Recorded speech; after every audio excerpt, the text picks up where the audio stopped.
노상 TV 시청자 여러분 안녕하십니까? 저는 노상 포럼의 상임대표 이원덕입니다. 오늘은 제가 최근에 읽은 책을 한 권 소개드리고 책의 저자와 대담 나누고자 합니다. 책의 제목은 협상의 내공이라는 책입니다. 여기 앞에 화면에 보이시죠? 그리고 부제로 리더가 읽는 12가지 기승전결 노사 협상 전략 이렇게 되어 있고, 이면 표지를 보시면 내공이 없으면 협상하지 마라 이렇게 되어 있습니다.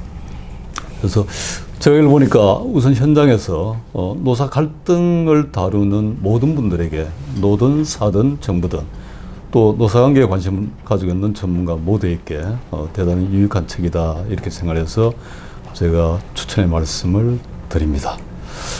이 책을 쓰신 저자는 현재 GM 코리아 부사장으로 계시는 최종 부사장이십니다. 안녕하십니까? 안녕하십니까? 네, 반갑습니다. 네네. 제가 보기에 대단한 책을 쓰셨어요. 관찰하십니다. 이 책을 쓰게 된 배경 또는 목적 같은 것부터 먼저 한번 말씀을 해주실까요?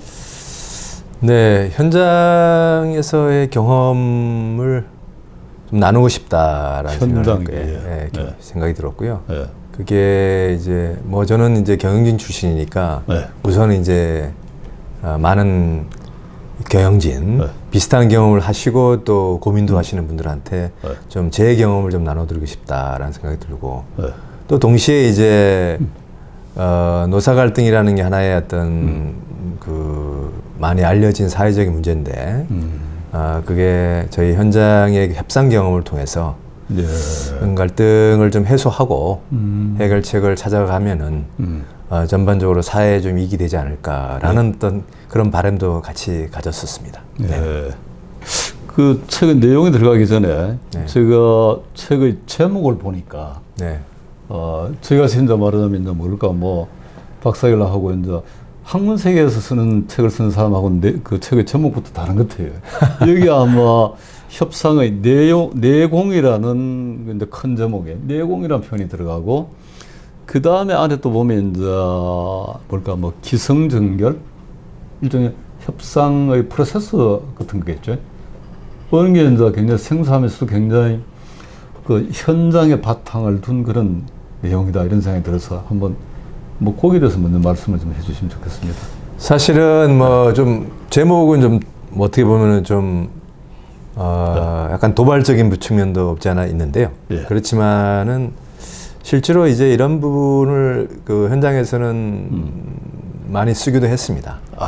했고 그만큼 이제 노사 협상 과정이라는 게 상당한 수준의 어떤 그런 에너지와 집중력과 우리가 말하는 그 멘탈을 요구하는 그런 프로세스입니다. 그거는 사든 노든 양쪽 다 비슷한 어떤 그 과정이다라는 생각을 하고 있고요.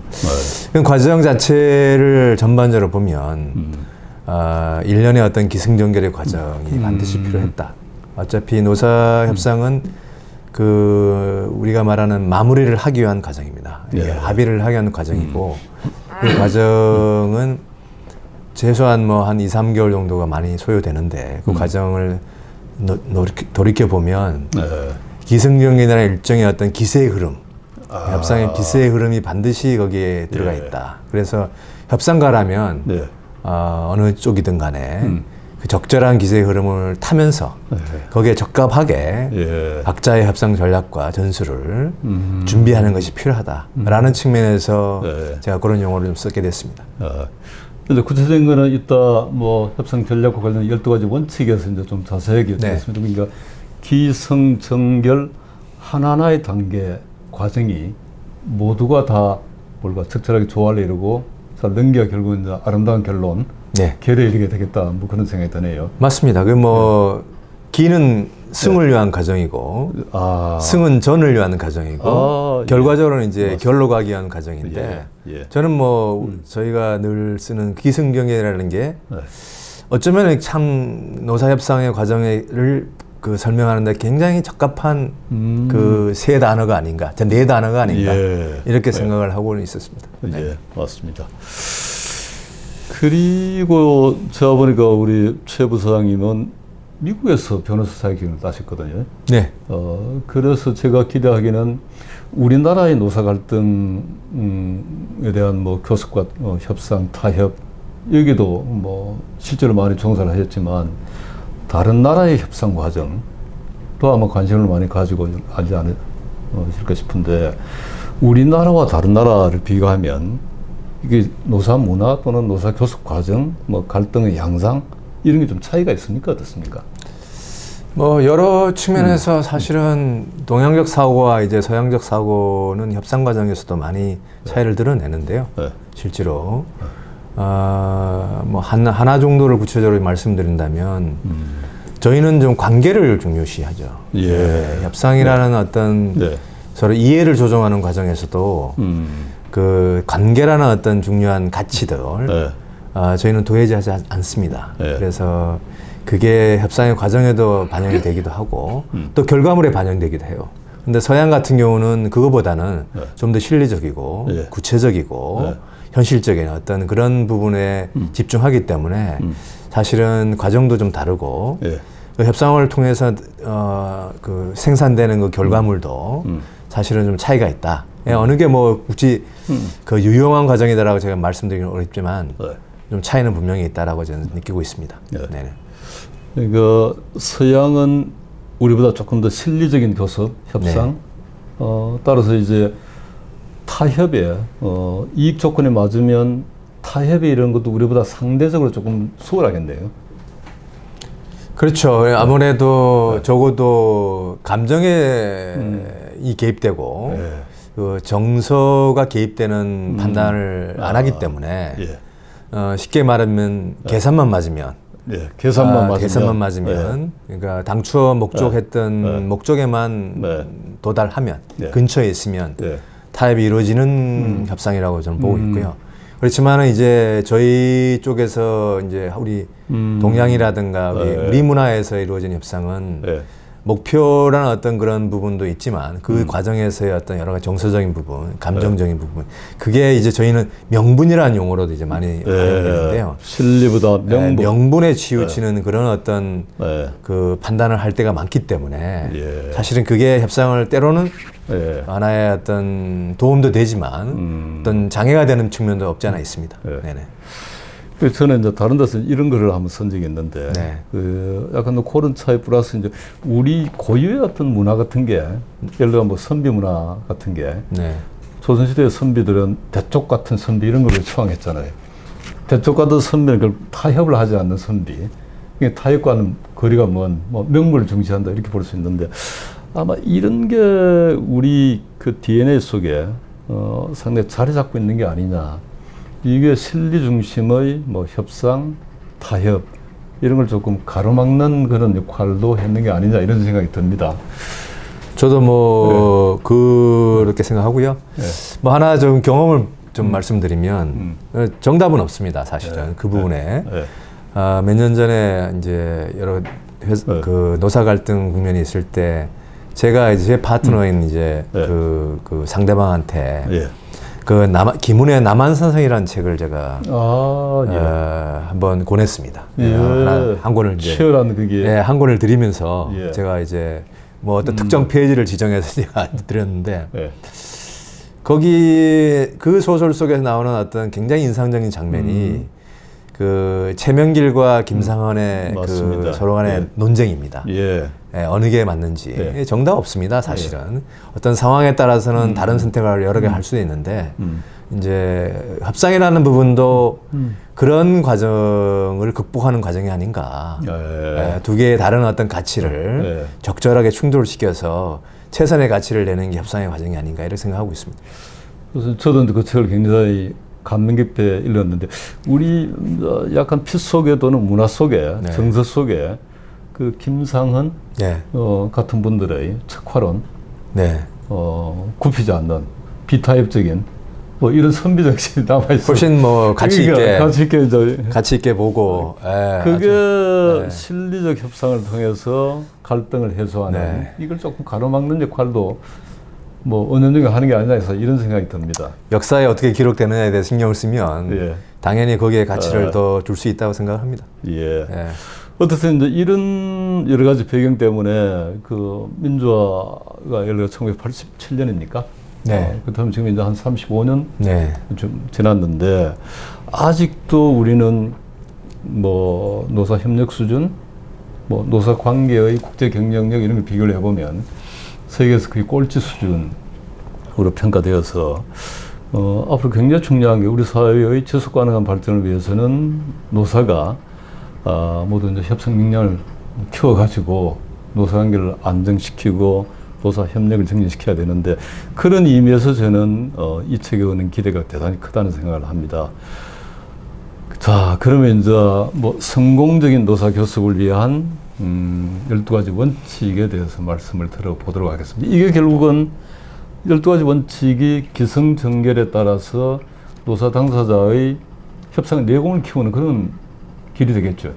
네, 맞습니다. 예. 뭐 하나의 어떤 그 기승전결이라는 과정 속에서 적절하게 예. 적용이 되고 예. 활용이 되면 예. 어떤 그 한 단계 이렇게 전진하는데 도움이 되지 않을까 이런 생각을 들고요. 예. 네, 그래서 예. 나름대로 제가 이제 그 생각의 어떤 이렇게 발전을 한 예. 12가지로 한번 좀 추려본 거고요. 예. 그래서 아마 경험 있으신 분들이 이 책을 읽었을 때 예.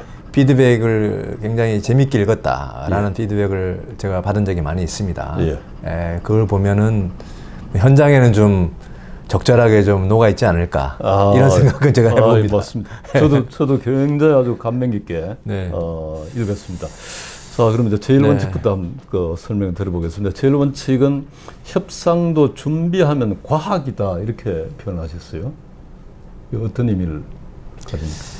사실은 뭐 과학 이상입니다. 사실은 예. 협상은 예. 그 속에 인간이 더 들어가 예. 있는 그런 부분이기 때문에 과학으로 예. 설명되는 예. 다 설명되는 부분은 아니지만 그렇지만 뭐 제1 원칙이 제일 중요한 원칙이라고 제가 말씀드리고 싶지는 않은데요. 예. 그렇지만 예. 중요한 것 중에 하나가 이제 협상은 그 기준점을 만들어가는 과정이 중요하다. 기준점을 예, 만든 협상의 기준점. 예. 그래서 그 서로 이해가 다른 당사자가 만나서 하는 게 협상이라 보면 그렇지만 궁극적으로 합의를 이끌어내기 위해서는 합의를 이끌어내기 위한 기본적인 어떤 그런 공통된 기준점 예. 차이가 있지만 그런 부분을 최대한 발견해내고 설정하는 게 중요하다. 예. 그 기준점은 뭐 어떤 회사라 본다면 회사의 현황이라든가 예. 뭐 외부의 요건이라든가 경제적 조건이라든가 고용 조건이라든가 이런 다양한 부분이 있을 것 같은데 네. 그 부분에 대한 부분을 서로 공유하고 소통하고 예. 그럼으로 인해 가지고 좀 더 생각을 함께 할 수 있는 지점이 뭘까라는 예. 것을 설정하는 게 굉장히 중요하고 예. 그것이 하나의 기준점이 되지 않을까 생각하고 있습니다. 기준점을 만들어야 된다. 예. 그러면 이제 그 다음 이 원칙으로 넘어가서 노로 시작해서 예스로 끝내라. 뭐 노와 예스는 정반대인데요. 사실은 뭐 각자의 저는 가치가 있다고 보고요. 예. 노도 가치가 있다고 보고 있고 예스도 가치가 있다고 보는데 결국은 노가 됐든 예스가 됐든 그 의미는 회사의 입장에서 본다면은 뭐 하나의 제시안과 양보안의 모습입니다. 노라고 얘기할 수도 있고 또 예스라고 얘기할 수 있는데요. 예. 노는 예스를 더 증가시키기 위한 하나의 과정이라고 보고 있고요. 예. 또 예스는 예. 궁극적으로 예. 노동자한테 제공하는 출구 전략이다. 저는 이렇게 보고 있습니다. 예. 그 출구 전략은 누구로부터 준비돼야 되느냐라고 하면 당연히 경영진입니다. 예. 경영진의 역할이고 예. 경영진이 제시해야 될 부분이다 생각이 들고요. 그 부분이 적절하게 시기적으로 잘 교환이 됐을 때 저는 뭐 노사가 합의점에 예. 이룰 수 있지 않을까 이렇게 생각을 하고 있습니다.